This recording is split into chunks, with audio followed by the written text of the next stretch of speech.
Hey friends, welcome back to She's At It Again. My name's Tanya and we're kind of continuing our theme of a Tex-Mex type of dish, and we are going to be making chili rellenos casserole, but the one that I'm going to share with you today is from the specific carbohydrate diet. So if you know of anybody who is going through gut issues such as Crohn's disease or anything like that, then they may have heard of specific carbohydrate diet. Now, when you start out the diet, you're limited to only things like bone broth at first, and then you just slowly add one item every few days or even a few weeks, if depending on what your situation is. But it's kind of like feeding a baby. You don't just buy them every baby food in the world when they turn a certain age, when they start eating regular table food or regular baby food. You try one thing, and then maybe a week or two later you try an additional thing, and then another week or two you try an additional thing, until after a while they have a pretty good variety of foods. But the reason in doing that is you want to catch any allergies or any reaction to any food at the onset before it gets too late. So kind of like in the specific carbohydrate diet, you start out with minimal things, but this is one of the things that eventually, when you get to the point to where you can actually have more of a variety, this is one of the things you get to eat. And this is what my family member who went through specific carbohydrate diet to address their gut issues loved. I mean, I would fix this and it was gone within one meal. We never had leftovers ever of this. It's just that good. So if you're a fan of green chilies like I am, I'm not a big, I like spicy food okay, but I don't just like over the top spicy food just for the sake of being spicy. But I like green chilies because they're not spicy, but the flavor of them is just unbelievable. I'd never had them, obviously, country girl here, never had them until I was in high school, and a friend of my mother's made Mexican casserole, and I think I've done a video on that casserole, but I couldn't figure out what the taste was in there that I was liking so much, and she introduced me to green chilies, and it's never been the same. I put them in almost anything I can find. So what we're going to do is we're going to start out with a mixture of yogurt. Now I know this container says cottage cheese. I'm fully aware of that. But I make my own yogurt and I put it in these containers, and we eat it like that. But this yogurt is different than just buying store-bought yogurt like Fage or Stony Brook Farms, or I think that's what it's called, Stony something. Anyway, this has been fermented for 24 hours. We have a yogurt maker that ferments it for 24 hours. So this calls for 1 cup of our SCD yogurt. Now, of course, you don't have to have 24-hour fermented yogurt. You can use plain Greek yogurt. Make sure you use the Greek yogurt because it's considerably thicker than regular yogurt. You don't want it to be runny. But any kind of just plain yogurt, don't use the sweetened kind. That would be bad. That wouldn't taste very good at all. Okay, let me stick this back in the fridge. And to that, we're going to add 4 eggs. And I think I want to break my eggs in a different bowl before putting them in there because I don't want to accidentally get a shell in there. So we have 1 cup of the basically Greek yogurt is what we're putting in there. And then 4 eggs.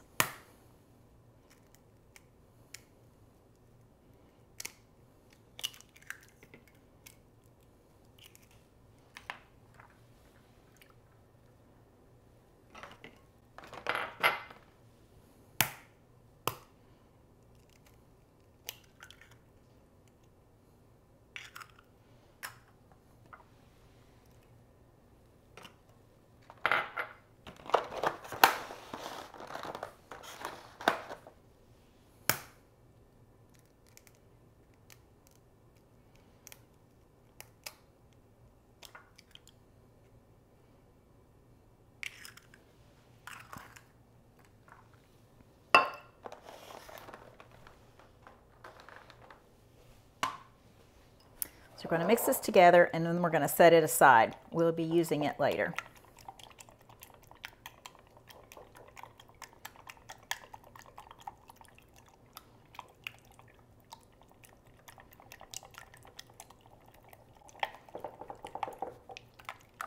Okay, setting this aside. Now we're going to take a casserole dish. This is a 2-quart casserole dish, but I think you can fit this all into 1.5 quart casserole dish, but this is a 2-quart. So what we're going to do is start out with our green chilies. Now, you're going to need a large can of green chilies. This is a large can. This is 27 ounces, and I don't always use the whole can, but you're welcome to. And if you don't use the whole can, just chop it up, use them in scrambled eggs later on, any kind of Tex-Mex dish you have. They're so, so good.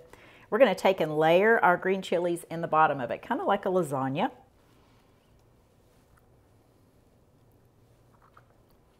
And before I turn the camera on, I have to tell you that I went to the sink. I drained these green chilies, but I also picked the seeds out because I'm not a fan of the seeds in there.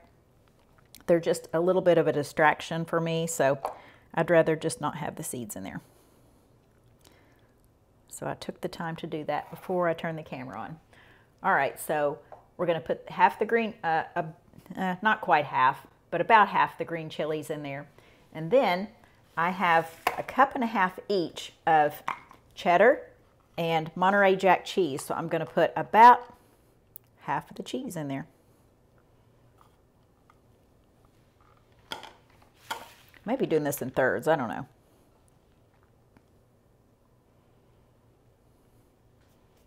We're going to sprinkle this with a little bit of salt and pepper.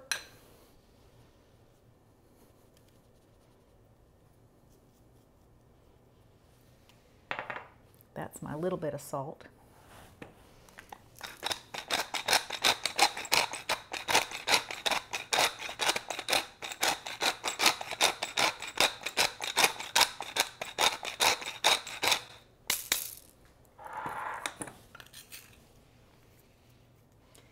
And then I have a kind of a junior size can of black olives that have been sliced, and I drained those also before I turn the camera on. Going to sprinkle those around. If you're not a fan of black olives, what is wrong with you? But if you don't like them, you're more than welcome to leave them out, but I think it adds a very, very good flavor to it just because the saltiness of them. Black olives are ripe olives. Green olives are olives that have not been ripened yet, but they are in a brine. They're still salty, but the black olives just have a great flavor to them. So I encourage you to use them if at all possible. All right, then we're going to repeat this process. Put another layer of the green chilies down.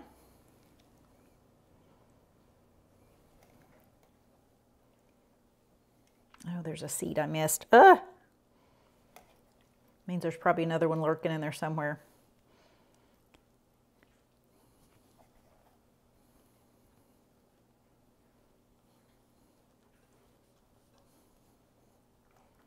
Yep, there's one right there. Sometimes if I miss one, I know there's at least another in there. Okay, so that part of the cheese.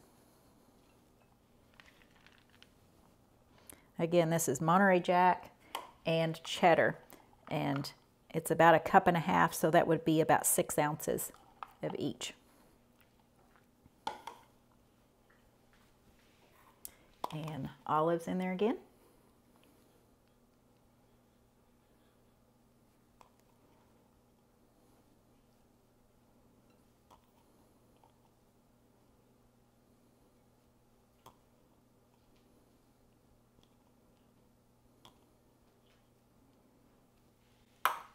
A little more salt and pepper.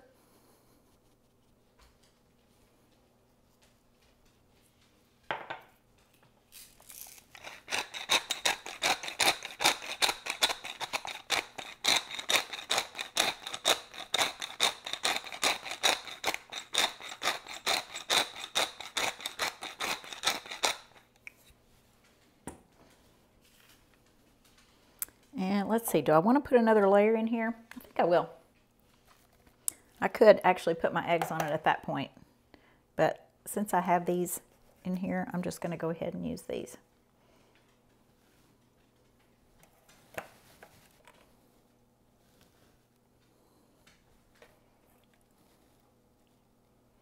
there for a while when COVID first started, it was really, really hard to find these green chilies in these big cans. So I'd have my husband looking for them when he'd go out of town and travel for business.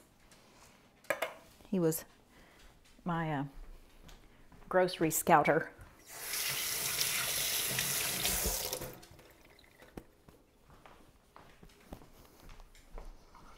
That's the advantage to having your husband who works out of town, is that they can look for things when they go out of town.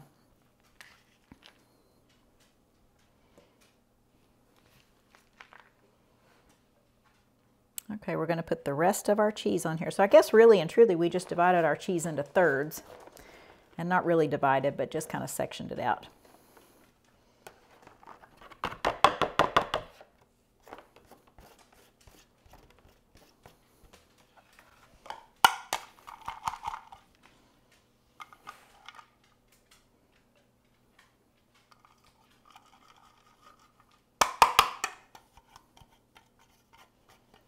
All right, we're going to put our, I'm not going to do another layer of salt and pepper, but I'm going to pour our yogurt egg mixture over this, and then we're going to top it with the olives.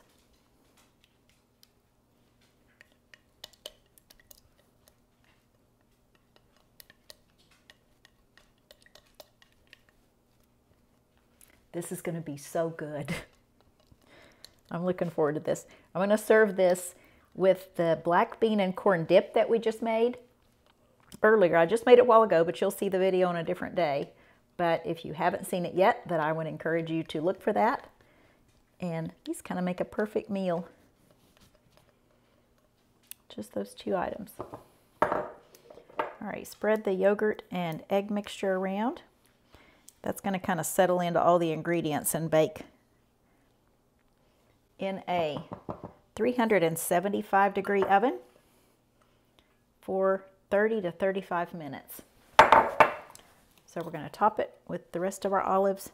I'm not going to put all these olives on there because this is like an extra large can. You can get away with using the little small cans about the size of the small cans of green chilies, but that's about the size of can of olives that would be sufficient for this.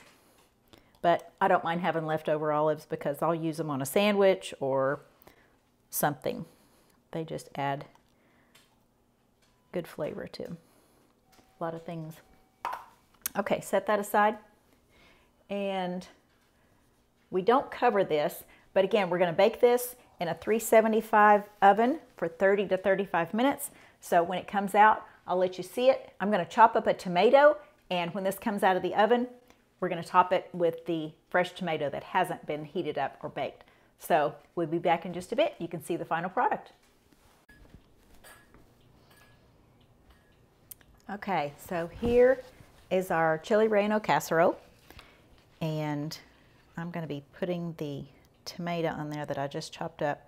We're supposed to let this sit for 10 minutes once it comes out of the oven, because really right now it's kind of jiggly, and that 10 minutes will let it cool down a bit. Proteins, I think, will bind together, and it'll make it more of a solid mass and easier to dish out.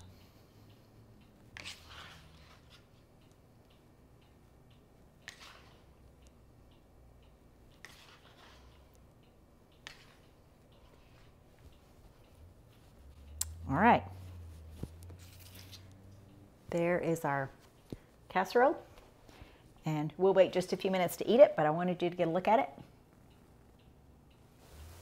So I hope you give this a try. Seriously, this really is good. Whether it's for breakfast or dinner, it just is one of those things that most people like. So anyway, hope you give it a try. Thank you for spending time with us, and we look forward to seeing you again next time with something new. Thanks. Bye.